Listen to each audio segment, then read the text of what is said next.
Então eu espero que vocês trouxeram mais um pouco de fome para a palavra de Deus, não? Como esses lindos passarinhos. Eles não estão cantando, são filhotes que esperam o papai ou a mamãe chegando e eles querem comida.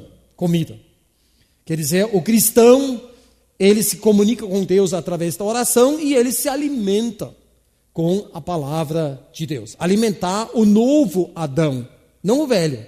Né? O velho é outra coisa, mas o novo Adão. Vamos mergulhar um pouco mais fundo hoje, só vou advertir vocês já, preparar, né? E espero que vocês resistem ao sono. Aqui o nosso pequeno Fritz de novo, que dormiu aqui, acho que só comeu uma metade do pão. Temos assim tanto mais confirmada a palavra profética. Vamos repetindo. E fazeis bem em atendê-la, como a uma candeia que brilha em lugar tenebroso. Bem confirmado. A amizade, intimidade com Deus é reservada para aqueles que o adoram. Exclusivamente com eles, ele compartilha os segredos das suas promessas. Então, nós somos privilegiados estudando mais a palavra de Deus. E, falo de novo, um dos ministérios do Espírito Santo é anunciar as coisas vindouras. Então, temos que prestar atenção. Onde aparecem essas coisas nas epístolas, nas cartas, no livro do Apocalipse, e Deus quer que a gente se preocupe com isso. Ele anunciou isso para nós. Então vamos ler esse texto. São 11 versículos de Apocalipse 3 até 13. Apocalipse 11, versículo 3 ao versículo 13. 11 versículos só. Se você trouxe a sua Bíblia, pode abrir. E vamos ler esses versículos. E tenta captar, tenta entrar naquilo que a Bíblia fala aqui. Darei as minhas 2 testemunhas, que profetizem por 1260 dias, vestidas de pano de saco. São estas as 2 oliveiras e os 2 candeeiros que se acham em pé diante do Senhor da terra. Se alguém pretende causar-lhes dano, sai fogo da sua boca e devora os inimigos. Sim, se alguém pretender causar-lhes dano, certamente deve morrer. Elas têm autoridade para fechar o céu, para que não chova durante os dias em que profetizarem. Têm autoridade também sobre as águas, para convertê-las em sangue, bem como para ferir a terra com toda sorte de flagelos, tantas vezes quantas quiserem. Quando tiverem então concluído o testemunho que devem dar, a besta que surge do abismo pelejará contra elas e as vencerá e matará. E o seu cadáver ficará estirado na praça da grande cidade que espiritualmente se chama Sodoma e Egito, aonde também o seu Senhor foi crucificado. Então muitos dentre os povos, tribos, línguas e nações contemplam os cadáveres das 2 testemunhas por 3 dias e meio e não permitem que esses cadáveres sejam sepultados. Os que habitam sobre a terra se alegram por causa deles, realizarão festas e enviarão presentes uns aos outros, porquanto esses 2 profetas atormentaram os que moram sobre a terra. Mas, depois dos 3 dias e meio, um espírito de vida vindo da parte de Deus neles penetrou, e eles se ergueram sobre os pés, e aqueles que os viram sobreveio grande medo. E as 2 testemunhas ouviram grande voz vinda do céu, dizendo-lhes: subi para aqui. E subiram ao céu numa nuvem, e os seus inimigos as contemplaram. E o último versículo 13. Naquela hora houve grande terremoto, e ruiu a 10ª parte da cidade. E morreram nesse terremoto 7.000 pessoas, ao passo que as outras ficaram sobremodo aterrorizadas e deram glória ao Deus do céu. 11 versículos. Então agora vamos ajudar e vamos procurar pontos de orientação. Isso é muito importante, pontos de orientação. Que nem alguém que olha para uma paisagem e está tentando se orientar. Como alguém que olha no Google Maps ou Google Earth e vê assim uma cidade. Aí você tem que se orientar, né? Senão, com nomes de rua, aqui explicando para o meu filho como ele ia achar uma certa loja lá numa cidade da Alemanha. O vermelho foi andar de carro e o rosa, o pink, andar a pé até a loja. E ele achou sem problema, muito bem explicado. Certo. Que nem os agrimensores, talvez você já viu alguém, um motorista, algumas vezes o motorista assusta e pensa que é um radar, né? Eles perto da rodovia, mas são os agrimensores que medem o terreno e eles precisam pontos de orientação para saber a altura de tudo, pontos de orientação. Então, 2 testemunhas. 1260 dias é o tempo da atuação deles, bem limitado. E depois desse prazo, eles vão morrer. Sinais especiais e uma proteção especial. Na verdade, por 1260 dias, esses dois são imortais. Nada aqui na terra pode fazer mal contra eles.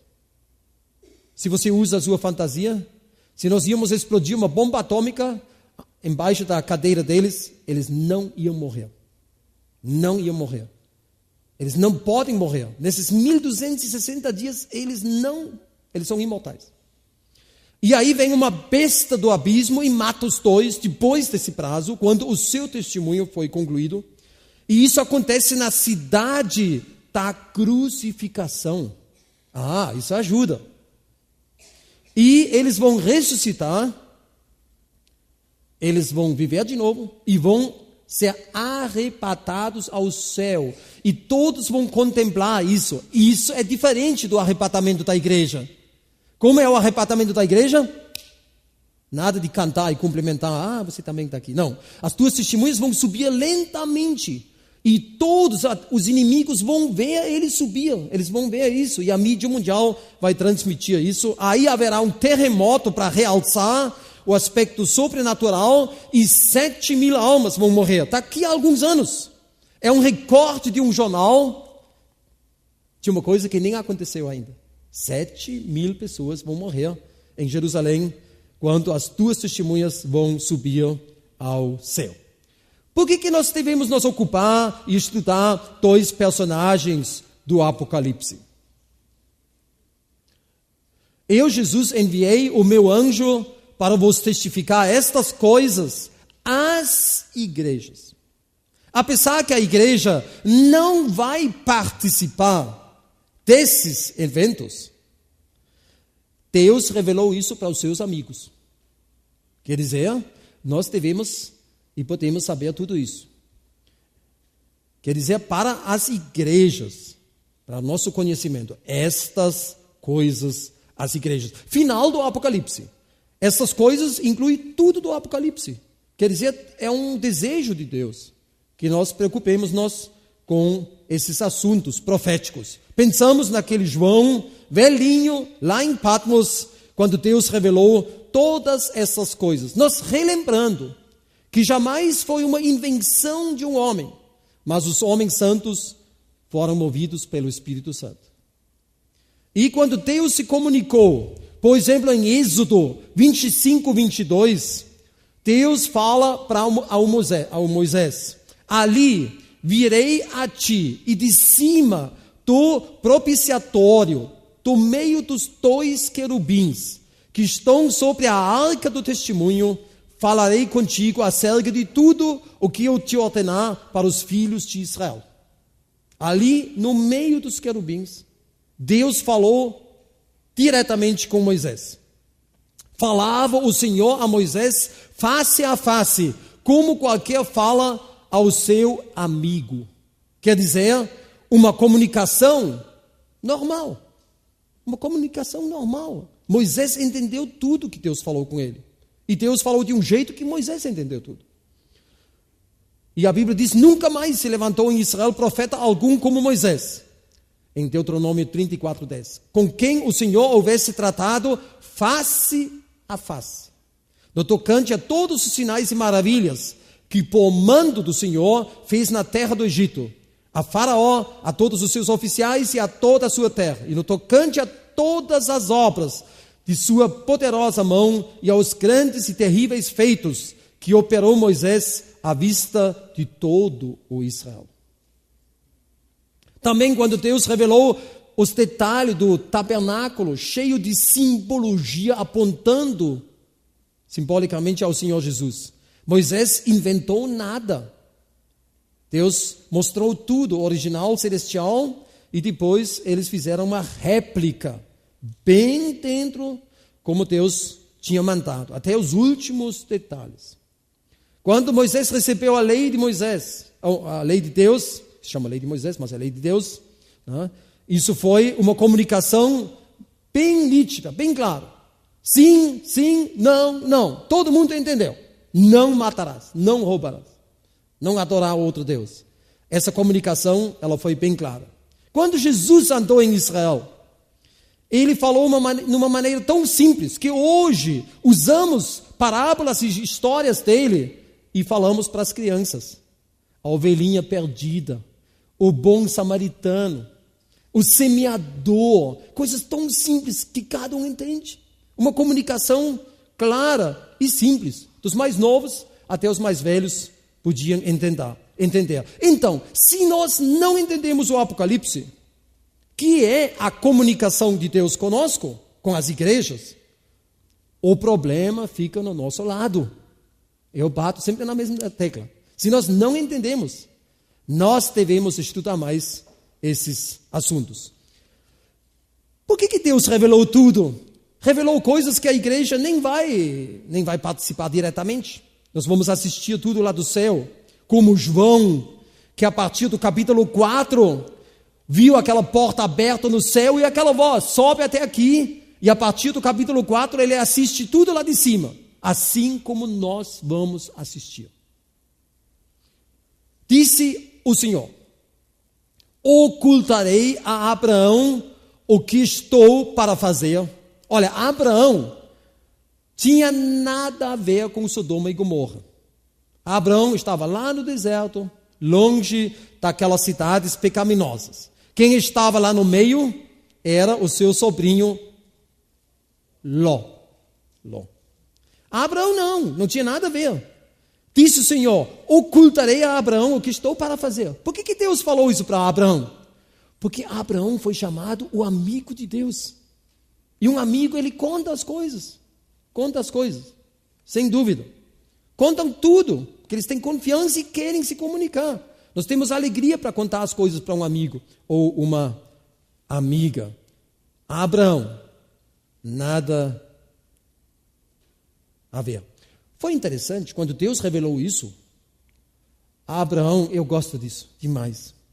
Abraão falou uma coisa para Deus e disse, Deus, nós temos um problema nessa história da destruição daquelas cidades. Nós temos um problema. Deus, talvez tu não cuidou desse detalhe, Deus. Eu quero chamar a tua atenção, Deus. E se tem 50 justos naquela cidade, tu vai destruir também? Vais destruir? Aí Deus disse, não. Aí o Abraão disse, Senhor, vou me atrever mais uma vez. Se tem 45? Não. Se tem 40? Não. 30? Não. 20? Não. 10? Não. Imagina o que Abraão fez com Deus. Deus que move cada molécula, cada átomo, que fez todo o universo, não só a terra, e que conhece todos os corações. Abraão preocupado que alguma coisa escapou da vista de Deus. E eu acho tão bonito que Deus não ficou bravo. Eu teria ficado bravo. Teria dito, Abraão, tu está falando com quem? Tu está falando com Deus, faz favor, não faz essas perguntas bobas ali, essa preocupação. Não, Deus, que nem um pai assim, tratando Abraão. Não vou. Muito bonito. A longanimidade e a misericórdia de Deus. Isso nós já citamos, vamos repetir. Já não vos chamo servos, porque o servo não sabe ou o escravo não sabe o que faz o seu senhor, mas tenho-vos chamado amigos, porque tudo quanto ouvi de meu Pai vos tenho dado a conhecer. Que privilégio! Como Deus falou com Abraão. As duas testemunhas. É muito interessante quando vocês começam a estudar as duas testemunhas, lendo alguns livros sobre Apocalipse 11, 3 a 13, e entrando na internet, olhando o que as testemunhas de Jeová, adventistas, católicos, reformados, igrejas livres e batistas, e o que eles falam sobre as duas testemunhas, e até os muçulmanos. Porque os muçulmanos dizem uma das testemunhas era e é o Maomé. Claro, tem que ser a Maomé, né? E a testemunhas de Jeová dizem, somos nós. Adventistas dizem, que é um pouco estranho, que as duas testemunhas é o Velho e o Novo Testamento. O Velho e o Novo Testamento.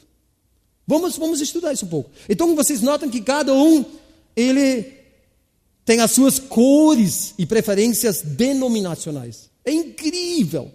Olha, se vocês querem saber o pensamento e a opinião de alguém, pergunta sobre as duas testemunhas.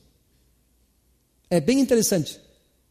Aí você já sabe pela resposta a posição teológica da pessoa. Quer dizer, é um caso muito especial. Muitos olham para o espelho e a projeção é o pai do pensamento, né? Aqui o gatinho olha e vê um leão. Nós somos as duas testemunhas. E cada ano tem muitos casos de turistas que chegam em Jerusalém e eles têm o síndrome de Jerusalém. De repente eles começam a pirrar. Eles ficam loucos, né? E essa aqui, por exemplo, pensa que é uma das duas testemunhas. Esse pensa que é Moisés e esse pensa que é Jesus. É, o síndrome de Jerusalém. Cada ano tem até 50 pessoas que ficam loucos. Esses dias alguém me repassou um e-mail. Um homem fez uma pergunta, parecia uma pergunta assim, inocente, sobre profecia, sobre as duas testemunhas. Perguntando se aquelas testemunhas já nasceram e tal. Aí o primeiro e-mail nem respondi, o segundo veio de novo. Aí eu respondi, aí veio a resposta. E aquele homem disse para eu não rir agora, porque Deus revelou para ele que ele é uma das duas testemunhas. Gente, e aí nós temos que ficar sério, né? E não, é muito sério, olha. Uma das duas testemunhas. Então, olha, a profecia não é assim. Ela me ama, não me ama. É assim, não, sim, não, sim, não. Profecia bíblica não é assim, coisas impossíveis. Você não pode surfar numa onda com a motocicleta. Isso é Photoshop, manipulação no computador. E irresponsabilidade. Olha esse homem com o seu macaco especial para levantar o carro, né? Olha, imagina um vira-lata agora chegando com o narizinho nele e assusta ele e ele vai para trás e uma dessas viguinhas cai e o carro cai em cima dele. Muitos tratam a profecia bíblica assim, irresponsável. Essa também é uma boa ilustração, né? De fazer uma sombrinha. Olha, talvez alguém entende um pouco dessas máquinas, talvez temos umas pessoas aqui, não sei se isso é tão seguro que pode sentar desse jeito. Ou aqui, quem entende um pouco de eletricidade, né? Você gostou disso aí? Olha, quem entende de eletricidade, isso aqui e isso aqui, isso é muito perigoso. Porque quando isso cai na água, as pessoas morrem na hora. Então, para muitos, a profecia é que nem uma relíquia, um calambeque velho. Olha que lindo esse fusquinha com duas eras de cor diferente, muito lindo. Assim é a profecia para muitas pessoas. É uma coisa que não tem importância. Ou é um bonsai. Você sabe o que é um bonsai? Bonsai é um coitado, porque é um anão, um aleijado. Um bonsai é uma coisa que não vive e não morre, né? Porque eles cortam de um jeito que ele não morre, mas também não se desenvolve. Muitos acham bonitinho, eu não acho. Eu acho que é um aleijado, certo? Bonsaizinho. Em vez de ser uma árvore grande, é um preso, assim. Assim é a profecia. Na igreja, de muitos. A profecia, ela é um anãozinho, um bonsai. E para muitos a profecia é que nem aqui numa igreja na Itália, onde o chão cedeu, talvez tinha algumas ruínas antigas dos romanos ali, e a coisa foi para baixo. Um buraco negro. A profecia é um buraco negro. Às vezes um pastor fala para mim, Reinaldo, eu nunca estudei isso no meu seminário. Gente, quando o pastor fala isso, que tem agora, vamos dizer, 50 anos, e ele fez o seminário com 25 anos, quantos anos se passaram? 25 anos. E eu só fico com as coisas do seminário, eu nunca estudo alguma coisa, eu não me atualizo, eu não faço um upgrade, eu não faço nada, eu fico com aquela bênção chocando o seminário, faz favor. Nós temos que acompanhar o tempo. Acompanhar o tempo. Se vocês não estudaram profecia no seminário, então estuda agora. Compre um bom livro, né? Já mostrei algumas. Ótimos livros. Nós temos até um manual da escatologia, uma mina de ouro. É um pouco grande. Eu sei que os brasileiros têm medo de livros grandes. Pode ser que você tenha medo que fica na estante, cai que nem um tijolo e mata você. É muito raro, mas talvez você pensa isso. Olha, tem pouca gente que compra um livro grosso hoje em dia. Um livro grosso é uma poupança. Você não precisa ler de uma vez o manual de escatologia. Você pode ler sempre um pouquinho um assunto, é muito bom. Você nem precisa chamar esse homem chamado Pentecoste, não precisa pagar uma viagem aérea. Você compra aquilo que o homem estudou em 10, 20, 30 anos, o acúmulo da sabedoria desse homem, e você usufrui disso com um precinho, 30, 50 reais, não sei, que é muito bom. Também, não posso me esquecer, nós temos também uma Bíblia muito boa, que defende também esse ponto do pré-milenismo, a Bíblia Scofield, saiu até uma nova edição, uma Bíblia muito boa. Muito bem, então o buraco negro em respeito da profecia. E para muitos tudo é uma palhaçada. Aqui uma explosão da bomba atômica levemente manipulado no Photoshop, né? Esquece aquela coisa do anticristo, isso só causa medo, eu nem leio o Apocalipse. Assim é a posição de muitos cristãos. Só porque é um assunto aparentemente negativo. Mas olha, Deus mandou escrever e nós devemos estudar isso. Muitos dizem, não vai ser tão ruim, não, vamos ficar frio. E aí, muitos são atropelados pelos acontecimentos. E olha, abençoarei os que te abençoarem. Mais uma vez voltamos para o assunto. Se nós não vemos Israel no livro do Apocalipse, nós não entendemos o livro a partir do capítulo 5. 5, 6, nós não entendemos o Apocalipse. E nós forçamos a barra. Eu acho que quando nós não abençoamos Israel, nós sofremos prejuízo, bênção ou maldição. Por isso eu fiz isso aí, né? Nós precisamos desse óculos, certo? O óculos de ver as coisas através das promessas que Deus deu para Israel. Aí nós entendemos melhor. E olha, nós temos um judeu messiânico, renascido, Arnold Fruchtenbaum, dos Estados Unidos, que escreve livros muito bons. E ele mostra que tem 500 citações no livro do Apocalipse que são tirados do Antigo Testamento. 500 referências. 500. Imagina, o campeão é Isaías. Isaías aparece mais do que 80 vezes. Isaías. Não? Aqui tem 80, 70, 50. É muita coisa. Porque de repente tanta coisa do Antigo Testamento, tantos símbolos judaicos, que o cristão tem dificuldade para entender, porque Deus está continuando a sua história de salvação com Israel, depois do arrebatamento da igreja. Assim, a profecia mal interpretada, eu falo isso muito triste, com a situação atual de muitas igrejas, a profecia bíblica se torna um veneno para nós, um veneno. Olha, eu falo isso é muito sério o que estou falando. Olha as seitas, testemunho de Jeová, que coisa horrível, pensando que eles são os 144 mil. Que distorção. E outros, né? Nessa cegueira espiritual. Vamos cuidar. Então Israel é uma pedra de tropeço para muitos cristãos. E muitos jogam as pérolas diante dos porcos. Não esquece mais essa foto bonita, né? Esses porquinhos, esses leitões com essas pérolas, desprezando a profecia bíblica. E olha, Jesus disse: quem creia em mim, como diz a Escritura, do seu interior fluirão rios de água viva. Não é como quem creia em mim, do seu interior fluirão. Não, como diz a Escritura. Você não pode crer de qualquer jeito. Ou se imaginar o seu Deus, ou distorcer ele um pouco. Isso não funciona. Você tem que crer como diz a Escritura, dentro daquela sã doutrina e da revelação de Deus.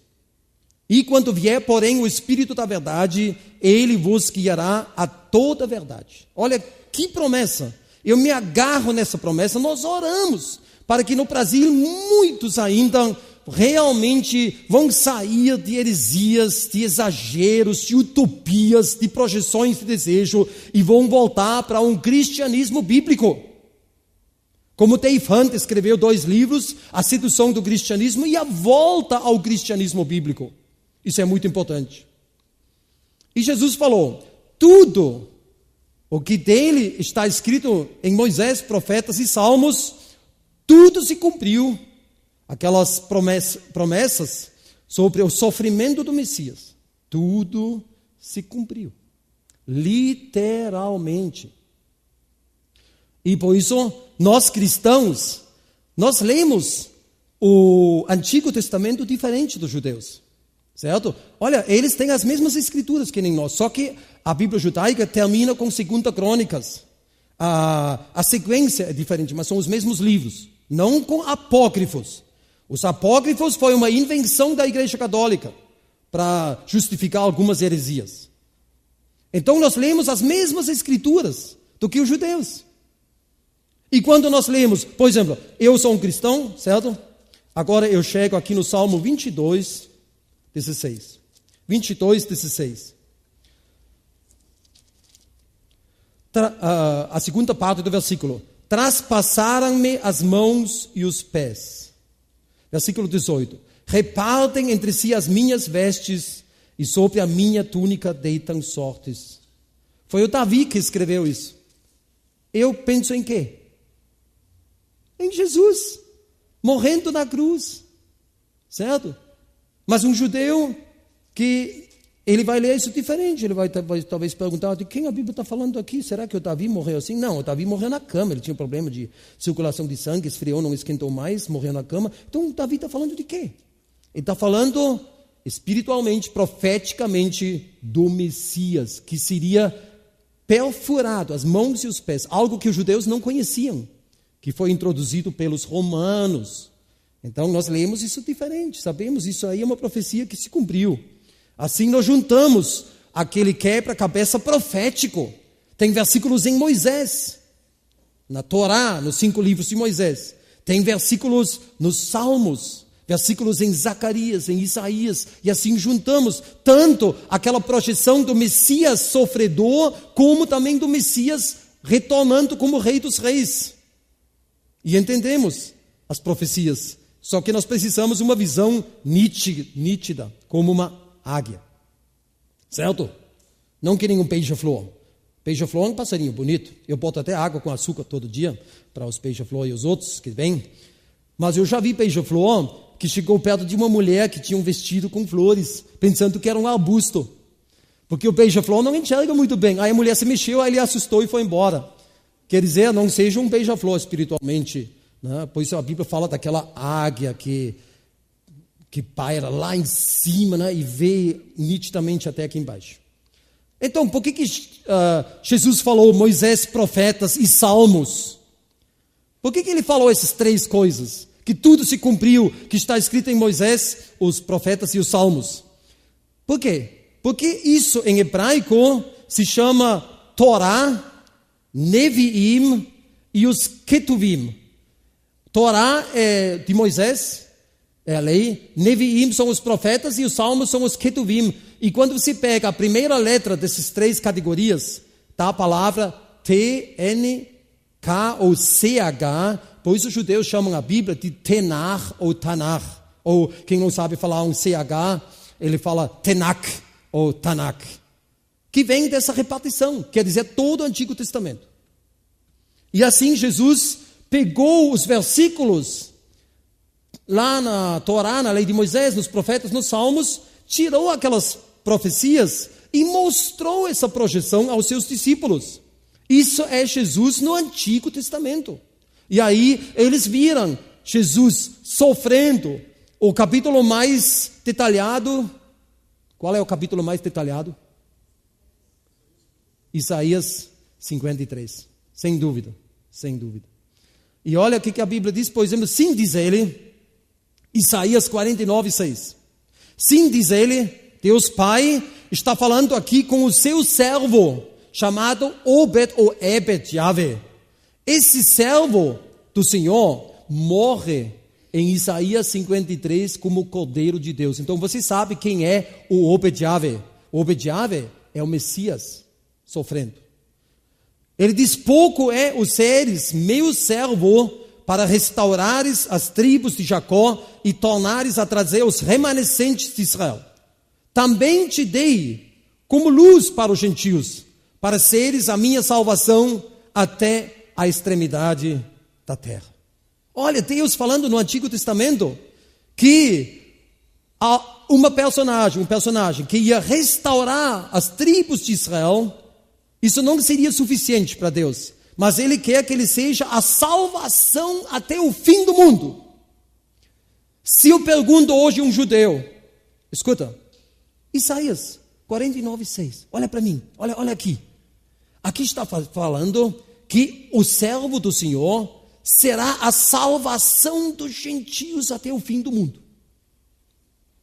Até a Groenlândia, o Alasca, a terra do fogo, sul da Argentina e Chile, até Sibéria e até Nova Zelândia e Austrália. E eu pergunto a esse judeu, me diga, quem é o nome de um judeu que hoje é pregado no mundo goi, no meio dos gentios? Quem é esse judeu que é pregado até o fim do mundo? Ele só pode dar uma resposta. Quem é? Jesus. Jesus, não tem outra. Já faz 2000 anos que esse nome desse Obed Yahvé é anunciado. Só que a Bíblia diz, a restauração de Israel é pouco para Deus. Ele quer a salvação até o fim do mundo. Hoje temos que inverter isso. Todos concordam que Jesus é a salvação até a extremidade da terra, mas muitos se esquecem que na obra da salvação de Jesus é embutido a restauração total de Israel. Está escrito aqui. Para restaurares as tribos de Jacó e tornares a trazer os remanescentes de Israel.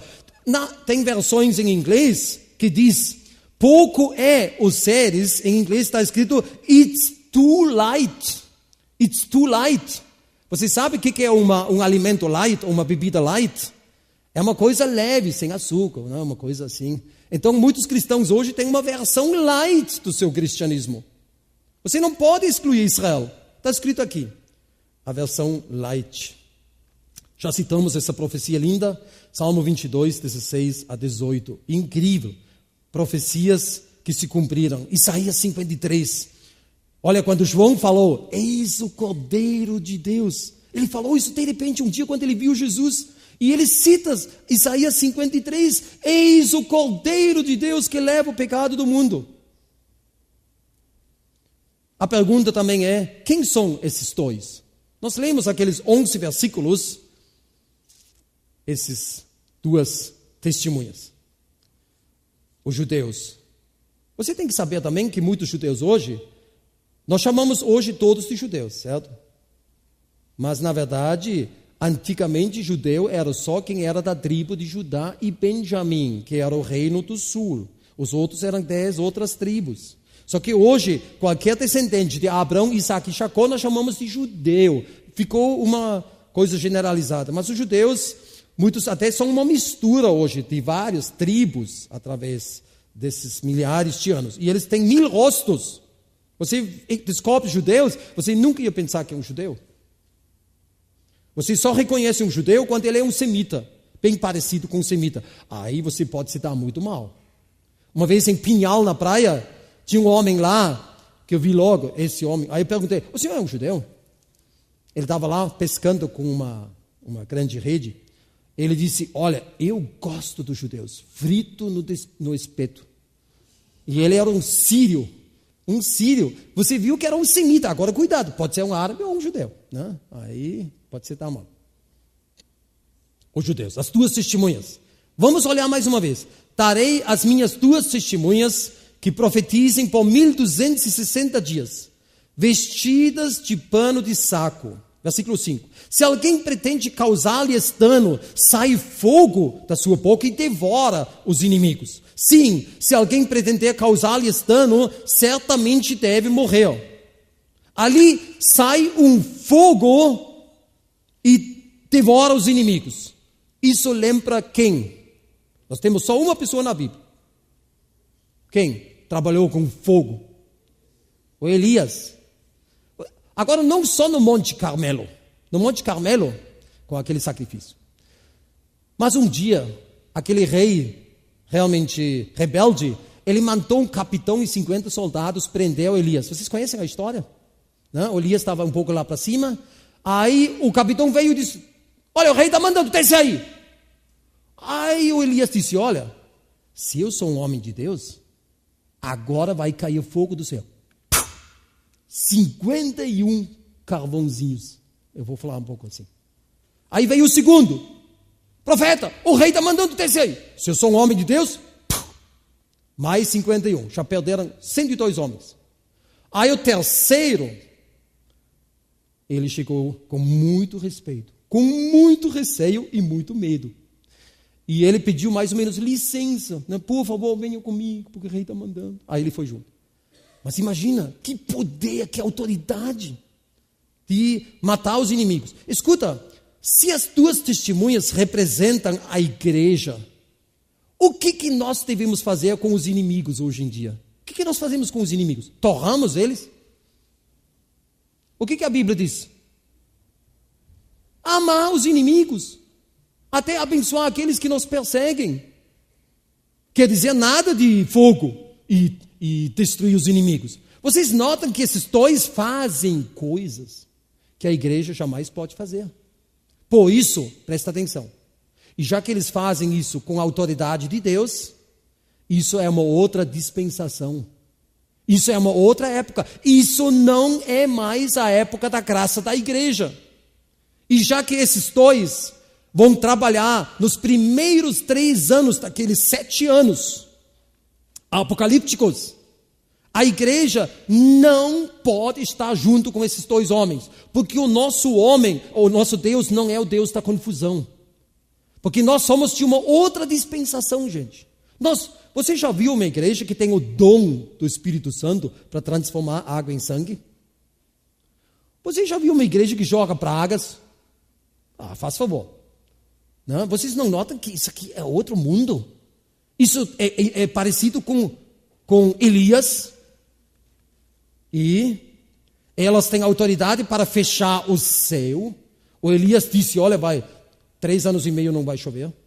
Para que não chova durante os dias em que profetizarem, tem autoridade também sobre as águas, para convertê-las em sangue. Quem fez isso? Moisés no Egito.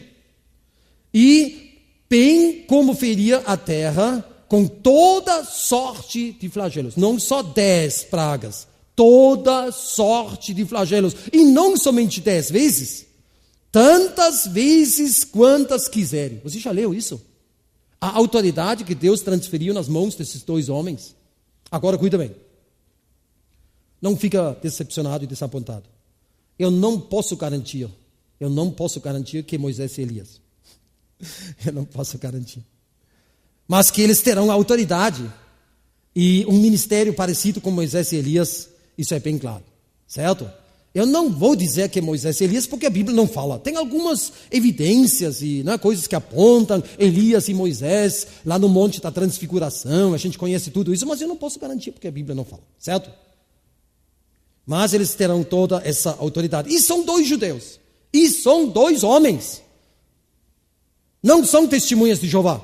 E não é o Velho e o Novo Testamento. São 2 homens reais. 2 personagens.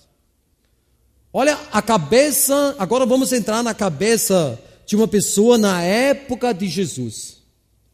Eles, observando João Batista, fizeram perguntas para ele. Agora, vamos ver o que estava na cabeça daqueles judeus daquela época. Eles perguntaram a João Batista: quem és tu? Ele confessou e não negou. Confessou: eu não sou. Ele não falou: eu não sou o Cristo. Ele falou: eu não sou o Messias. Certo? O Messias. Eu não sou aquele Messias prometido. Não sou. Então lhe perguntaram: quem és, pois? És tu Elias? Tudo personagens que ainda iam vir para essa terra. Ele disse: não sou. Agora vem o terceiro personagem. És tu o profeta? Respondeu: não. Aí muitos cristãos não sabem de que a Bíblia está falando. O profeta. Quem é o profeta? Não é qualquer profeta. Jesus falou em Mateus 17:11. Então Jesus respondeu: de fato, Elias virá e restaurará todas as coisas. E ele até disse: se vocês querem, Elias já chegou. Falando do João Batista que veio no espírito de Elias. E Moisés: suscitar-lhes-ei um profeta do meio de seus irmãos, semelhante a ti, em cuja boca porei as minhas palavras, e ele lhes falará tudo o que eu lhe ordenar. Messias, Elias e um profeta que nem Moisés. Essas três personagens estão na cabeça dos judeus. É bem interessante. Olha, aquele Moisés, nós contamos isso até para as crianças, lá no Egito, quando eles pintaram o marco da porta. Foi incrível, aquelas histórias com Moisés. Como o Menno Kalischer falou numa reunião no nosso congresso. Ele disse que os judeus falam assim: Moisés e os profetas. Moisés e os profetas. Quer dizer, Moisés é aquela coluna, certo? Para o judaísmo, Moisés. E quando ele tirou aquele povo do Egito, foi incrível. E depois vem os testemunhos, tanto no Novo Testamento como no Velho. Onde há um povo que nem tu, Israel, quem é como tu? Que Deus baixou e falou contigo através do fogo lá no Sinai e deu as suas leis. Onde há um povo parecido, onde os Deus estão chegados, algo muito especial. Moisés tirando o povo do Egito. Nós contamos isso para as crianças. Hoje seria assim, certo? Um pouco diferente. E o Moisés até cuidando para não ser atropelado ali. É bom quando vocês riem, quem ri não dorme. E Moisés recebendo as leis, as tábuas da lei. Olha, vocês têm que cuidar uma coisa.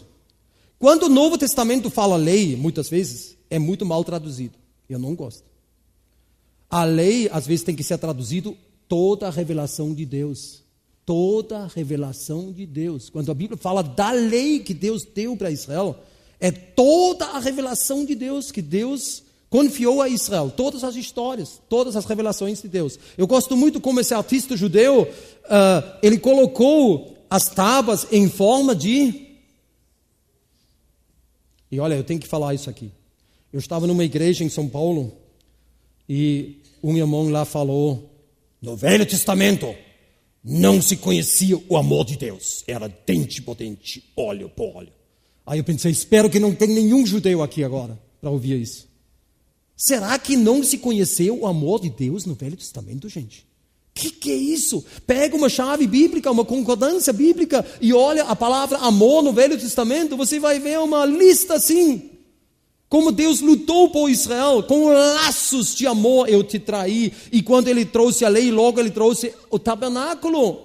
Para os pecadores não serem aniquilados pela lei, porque ninguém consegue cumprir a lei. Logo veio o tabernáculo, o sacrifício de crianças, tudo uma expressão do amor de Deus.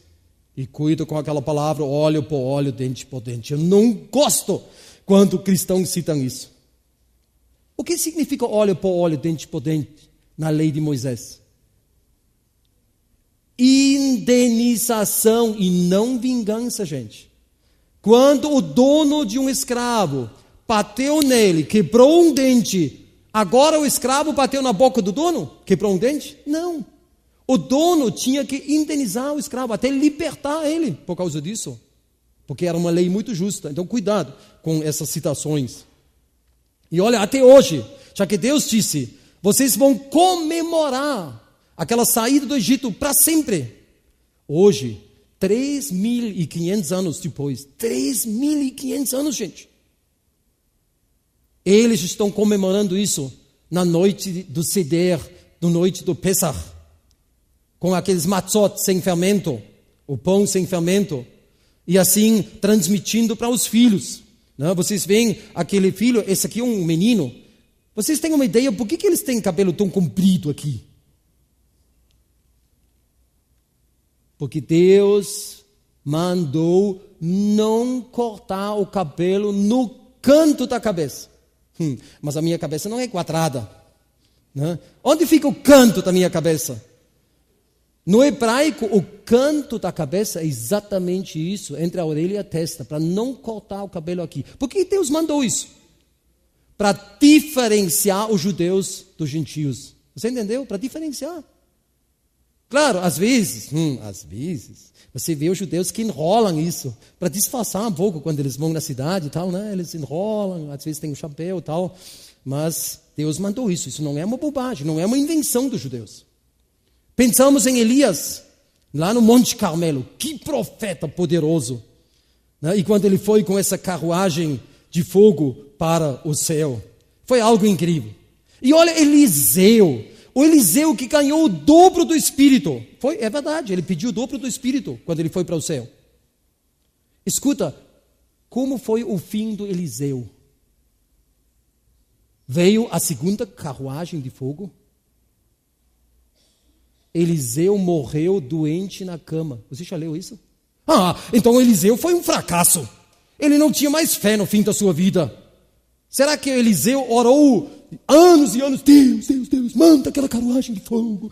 Eu também quero ser arrebatado. Você acha que o Eliseu tinha menos fé do que Elias? Até no leito da morte, quando o rei visitou ele disse, bate com as tuas flechas no chão. Aí o rei só bateu 3 vezes e o Eliseu ficou bravo e disse, agora tu não vais aniquilar o inimigo. Cheio de fé. E tudo se cumpriu. E quando Eliseu já se transformou num esqueleto sequinho, lá na caverna do túmulo, e eles estavam sepultando um homem, e veio o inimigo, e eles não tinham pressa para esconder esse cadáver, eles jogaram ele dentro daquele túmulo do Eliseu. O que aconteceu quando ele tocou nos ossos do Eliseu? Ressuscitou, gente. Olha, eu sei, me deixa falar isso, que muitos brasileiros teriam feito um remédio milagroso dos ossos do Eliseu e ter vendido caro nas igrejas. Olha, uma coisa aqui milagrosa. Conhece isso? Olha, o Eliseu, cheio de fé, mas ele não foi arrebatado. Não me vem com essa coisa que quem sofre tem menos fé. Cuidado com isso. Nós temos essas heresias no Brasil. O Eliseu, Deus tinha um outro caminho com Eliseu. Certo? Assim nós confiamos que nós somos ovelhas do seu rebanho e o nosso pastor divino cuida e vela sobre a nossa vida. Entendeu? Aqui até o Barack Obama, na noite do Seder, quando essa saída do Egito é comemorado. Mais uma vez, 3.500 anos é muito tempo, porque Deus mandou e eles estão fazendo. E é interessante, durante aquela cerimônia da noite do Pesach, daquela Páscoa judaica, eles leem várias promessas que Deus deu quando eles saíram do Egito, e cada vez eles tomam um cálice de vinho. Quando eles chegam na redenção do mundo futuro, eles não tomam aquele cálice, e esse cálice é chamado cálice de Elias. Olha, o Elias não tem nada a ver com a saída do Egito, ele não tinha nem nascido ainda, certo? O Elias não tem nada a ver, mas é interessante, na noite da Páscoa judaica, eles pensam no cálice de Elias, e quando eles chegam naquela redenção do mundo, o pai judeu manda um filho abrir a porta e verificar se o Elias já voltou, já está aqui. para preparar o caminho para o Messias. Imagina, interessante, na noite da Páscoa judaica, eles mandam abrir a porta para olhar se o Elias está ali. Olha que expectativa. E também na circuncisão. Vocês sabem, a circuncisão é um ritual muito importante para os meninos judeus no 8º dia. Então eles falam várias vezes de Moisés, porque a circuncisão foi mandada por Deus através de Moisés, e aquele pequeno brotinho, ele é deitado na cadeira de Elias. A cadeira de Elias, em alguns lugares bem mais luxuoso. A cadeira de Elias. Olha, o Elias não tem nada a ver com a circuncisão. A circuncisão é da lei. Então eles falam de Moisés, falam de Elias. Na noite da Páscoa, Moisés e Elias. E claro, a outra personagem é o Messias. Então, aquelas 3 personagens estão na cabeça dos judeus. Como eles aparecem? Darei as minhas 2 testemunhas que profetizam por 1260 dias, vestidas de pano de saco. São estas as 2 oliveiras e os 2 candeeiros que se acham em pé diante do Senhor da terra. Zacarias 4. Aqui é citado Zacarias 4. Então, pano de saco. Aqui temos vários judeus, olha aqui, eles estão apontando a algumas injustiças e coisas ruins em Israel, usando sacos de pano para chamar mais atenção. Significa humildade, luto, juízo, arrependimento. É um chamamento para o arrependimento. Pano de saco. Mais uma vez, o que eles fazem? Eles vão testemunhar, eles são chamados testemunhas. Eles vão 1260 dias testemunhar de Deus nessa terra, chamar a atenção para Deus. E eles fazem aqueles sinais e milagres especiais, e eles vão chamar a atenção do mundo inteiro. Imagina hoje com a mídia mundial, eles vão focar o tempo todo em cima dessas 2 testemunhas lá em Jerusalém e tudo que eles vão fazer, eles vão mostrar. Quando eles fechar o céu, converter água em sangue, jogar pragas, tudo isso vai chamar muita atenção. Então eles vão testemunhar 3 anos e meio, eles têm uma ligação direta com Deus, incrível. Eles são intocáveis, ninguém pode fazer mal a eles, e eles são mortais para os seus inimigos. Isso não soa similar? Escuta, quando você lê Marcos 16, se vão pisar em serpentes, se eles vão tomar uma coisa venenosa, não vai fazer mal. Vocês não notam que isso é algo similar? Você quer adaptar isso para a sua vida? Aí você está muito errado. Muito errado. A Bíblia diz, os sinais seguiram aqueles, logo em seguida em Marcos, seguiram os apóstolos, que em Hebreus 2 foram confirmados com sinais e milagres especiais. Os apóstolos, até ter cumprido o seu papel, eram imortais. Olha, escuta o que eu falo. Os apóstolos eram imortais. Paulo foi apedrejado. Olha, você não sabe o que é isso. Tem isso ainda em alguns países muçulmanos. Imagina as pessoas pegando pedras e jogando em cima de uma pessoa. O que acontece? Se você tem um pouco de ideia de medicina, de anatomia do homem, o que acontece quando uma pedra desse tamanho cai aqui na sua cabeça, nas costas, nas pernas? Você é quebrado. Hemorragias, você tem talvez ossos quebrados e você vai morrer no final. Agora vamos dizer que os caras fizeram um serviço mal feito com Paulo. Mal feito, né? Que na verdade ele quase morreu, mas sobreviveu. O que uma pessoa precisa depois de um apedrejamento que a pessoa sobreviver? O que você acha que a pessoa precisa? Você sabe quanto tempo leva até curar um osso quebrado? Talvez alguém já quebrou um osso. Quanto tempo leva? 1 mês. E todas aquelas manchas e coisas, e hemorragias e coisas. Gente, a Bíblia diz, Paulo levantou e no outro dia ele viajou. Isso não existe. Impossível. Até alguém, vamos dizer, que por sorte sobreviveu a um apedrejamento. É impossível. A cobra mordeu ele, e os nativos conheciam aquela cobra. Esperavam ele inchar e caiu morto. Ele não caiu, depois pensaram que era um Deus. Não morreu, simplesmente não morreu. Porque Deus, o que significa apóstolos? Apóstolos eram testemunhas oculares, desde o batismo de João até a sua ascensão ao céu. Era muito importante para Deus. Era o Novo Testamento sobre duas pernas. O Novo Testamento ambulante, vivo nessas pessoas. E até que o Novo Testamento foi escrito, essas pessoas eram muito importantes para Deus. Testemunhas oculares. Entendeu? Não faz confusão com Marcos 16. Ou você quer tomar um veneno? Flagelos de todo tipo e tantas vezes quantas quiserem. Olha, flagelos. Um pouco nós já temos uma imaginação, né? Quando tem doenças nas vacas, nos porcos, a gripe aviária, a mortandade das abelhas, que preocupa muitos países. Né? Aqui até meio engraçado, né? Um sapo e um ratinho.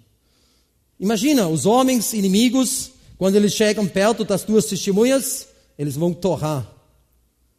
E é interessante, eu quero botar isso aqui até na Alemanha, que é muito tolerante com o Islã.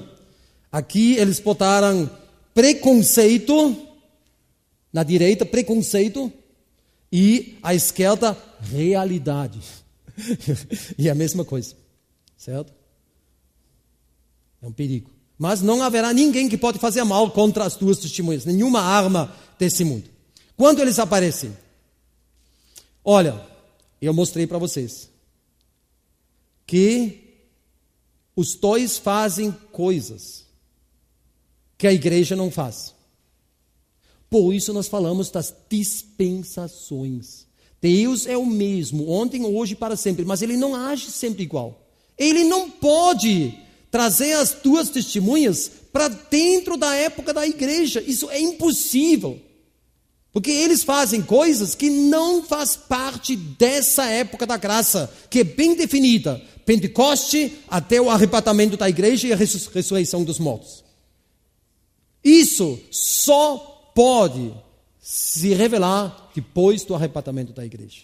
Não, é impossível.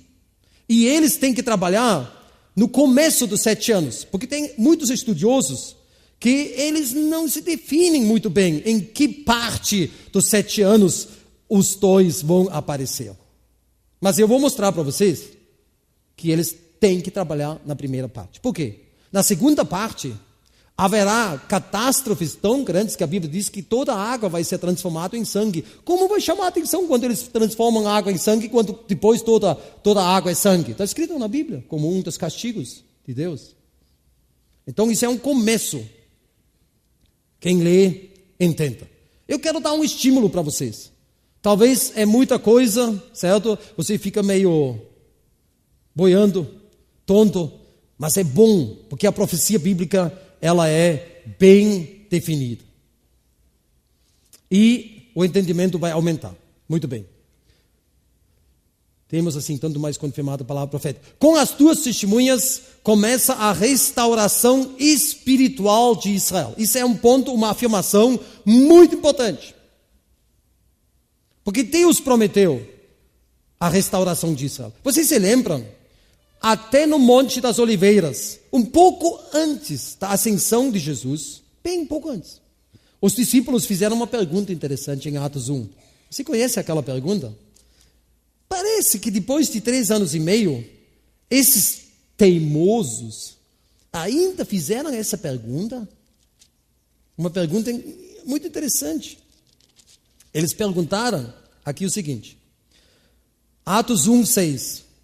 Então os que estavam reunidos lhe perguntaram: Senhor, será este agora o tempo em que restaures o reino a Israel? O reino a Israel, o reino messiânico, o leão e a ovelha, vai ser agora? Respondeu-lhes: não vos compete conhecer tempos ou épocas que o Pai reservou pela sua exclusiva autoridade. Ele disse: não vos compete conhecer. Ele não disse: bobos, teimosos, o reino é dentro de vocês. Aquele reino acabou, foi tirado de Israel, eles me rejeitaram, acabou aquele papo com Israel. Não. Jesus disse, não agora. E agora ele chama a atenção, mas recebereis poder ao descer sobre vós o Espírito Santo e sereis minhas testemunhas. E ele falou, vai começar a época da igreja. E Israel vai ficar à parte. Israel vai ficar no banco de reserva. Ele não disse, não, aquele reino não existe mais, esquece, como os amilenistas falam. Tanto os adeptos da reforma, como em outras até grandes igrejas aqui no Brasil. Então é interessante quando Jesus fala, vede a figueira. A figueira é um símbolo de Israel. Aquela figueira amaldiçoada secou até a raiz. Jesus diz, observa a figueira. Quando aqueles ramos mortos, secos, de repente vai subir aquela seiva e vai brotar folhas. Sabeis que o verão está próximo. Isso começou em 1882, se não me engano, a primeira imigração de judeus russos para Israel, que houve algum movimento para lá. E culminou na fundação do Estado de Israel. Escuta, e os figos? Por que Jesus, ele falou do ramo que ia ficar mole e das folhas, mas ele não falou nada dos figos, frutos dignos a um arrependimento? Por que ele não falou isso? Muitos cristãos dizem hoje, Israel, olha Israel. Não é tão santo, não? Vai uma vez para Israel, tem até a parada gay em Jerusalém, pois é chamado Sodoma, em Apocalipse 11, Sodoma e Egito. Os figos, eles vão produzir. A Bíblia diz, no final da grande tribulação, Israel será salvo. Daniel 12:1.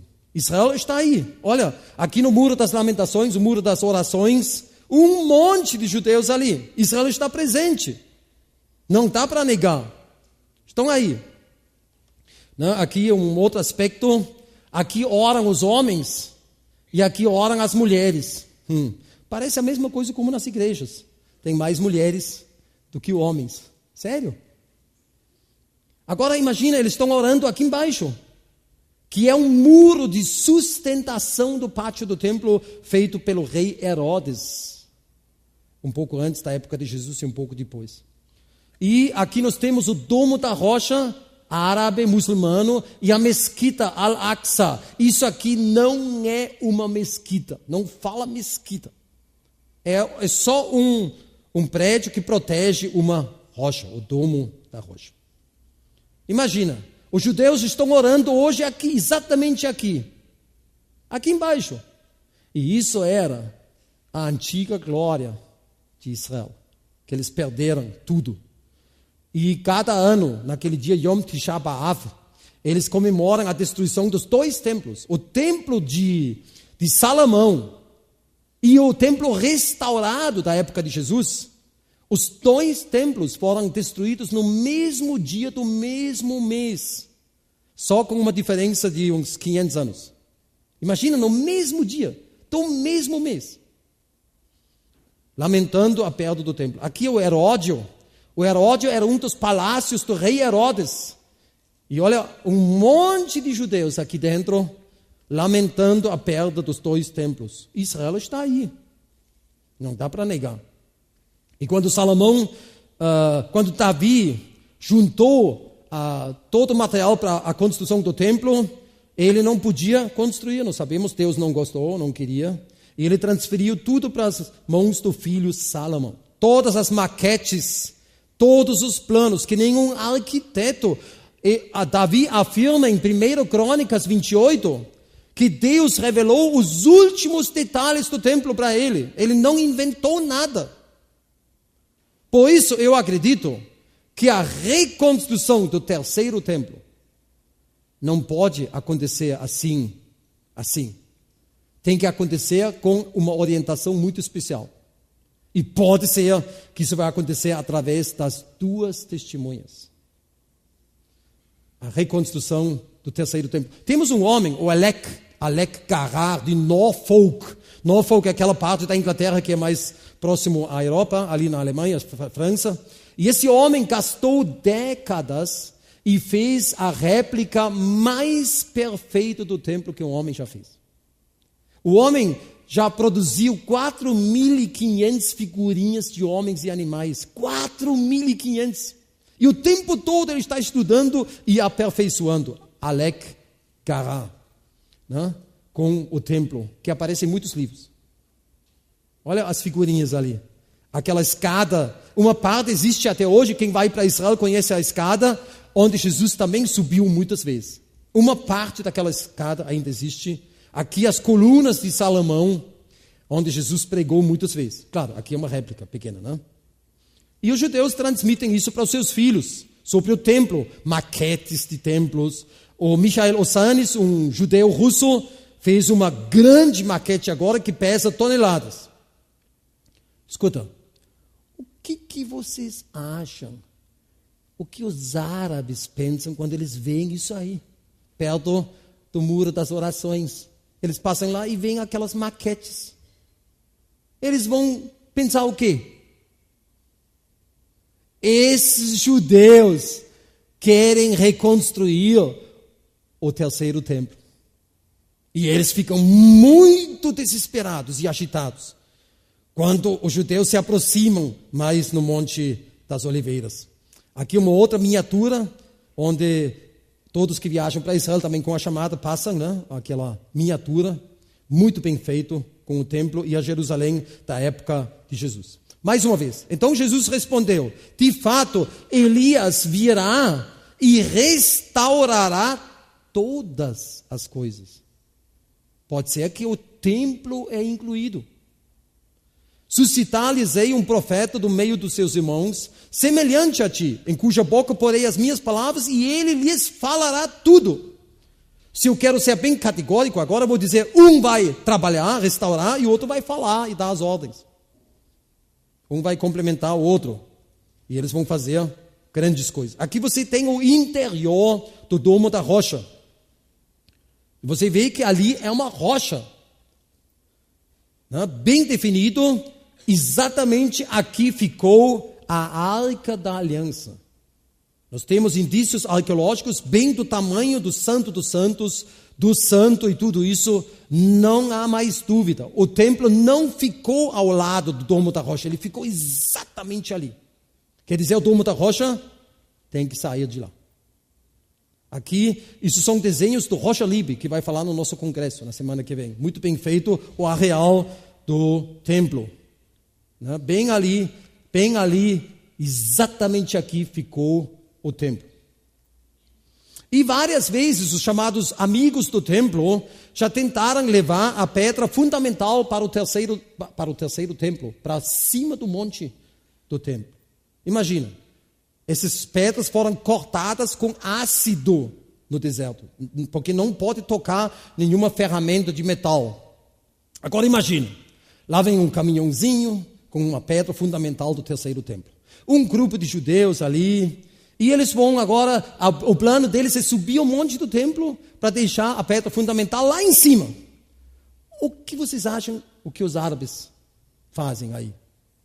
Eles vão dizer, gente, nós esperamos tanto tempo para você chegar aqui. Nós vamos desmontar agora a mesquita de Omar, o Domo da Rocha e a mesquita Al-Aqsa. Vamos levar para Meca e Medina. E vocês, que são os donos verdadeiros desse templo, vocês vão reconstruir o seu terceiro templo. É isso que os árabes falam? Cada vez a polícia intervém para os amigos do templo e eles não podem nem chegar perto. Porque ali no monte do templo são os metros quadrados mais explosivos do mundo. Ali pode estourar uma grande guerra. Então nós não sabemos como isso vai ser resolvido. Mas esse terceiro templo vai ser reconstruído. Porque a Bíblia diz, em 2 Tessalonicenses 2, que o anticristo vai se sentar no templo de Deus. E Daniel citou aquela abominação do templo. Presta atenção. Daniel nunca falou da igreja. A igreja era um mistério no Velho Testamento. Daniel nunca viu a igreja. Então, quando Daniel fala da desolação no lugar santo, ele fala do templo. Certo? Do templo. E Jesus fala, quando vocês veem a desolação no lugar santo. Se esse templo não fosse um templo santo, e um templo de Deus, ele não podia ser profanado. Você entendeu? Porque muitos falam assim, é o templo do anticristo. Cuidado! A Bíblia chama o templo de Deus. Se você como cristão entende isso ou não, não importa. Esse templo é muito importante dentro da escatologia, dentro do decorrer de todo o plano de Deus. Aqui temos até os amigos do templo. O líder deles é o Shlomo Gerson, esse homem aqui. Esse é o líder. E aqui, eles estão num lugar, faz pouco tempo, que ele foi redescoberto. Na hora de colocar um esgoto, um cano de esgoto, eles começaram a cavar e eles acharam uma coisa, acharam exatamente esse canto aqui, no primeiro, certo? E isso é um canto que não é ângulo reto de 90 graus, é um ângulo mais aberto, que é um trapézio todo aquele lugar, e os arqueólogos que foram chamados sabiam na hora que lugar é esse. Sabe que lugar é esse? O tanque de Siloé, onde Jesus mandou um cego se tirar aquele lodo e ele voltou com as vistas. O tanque de Siloé original, é muito bonito. Um dia, quando vou viajar para Israel de novo, eu quero me sentar naquelas escadas, não porque sou um cara muito místico, mas imagina sentar lá, onde Jesus mandou um cego se lavar o rosto. Isso é muito especial. Você nota que a nossa fé não é nebuloso, místico. Não, tem lugares reais em Israel. E isso é alegria para cada cristão bíblico mesmo, quando ele viaja para Israel e pode olhar isso com os próprios olhos. O tanque de Siloé fica exatamente aqui. Aqui o Monte do Templo, o Monte das Oliveiras, aqui a cidade antiga, e aqui tem que descer para a chamada antiga cidade de Davi.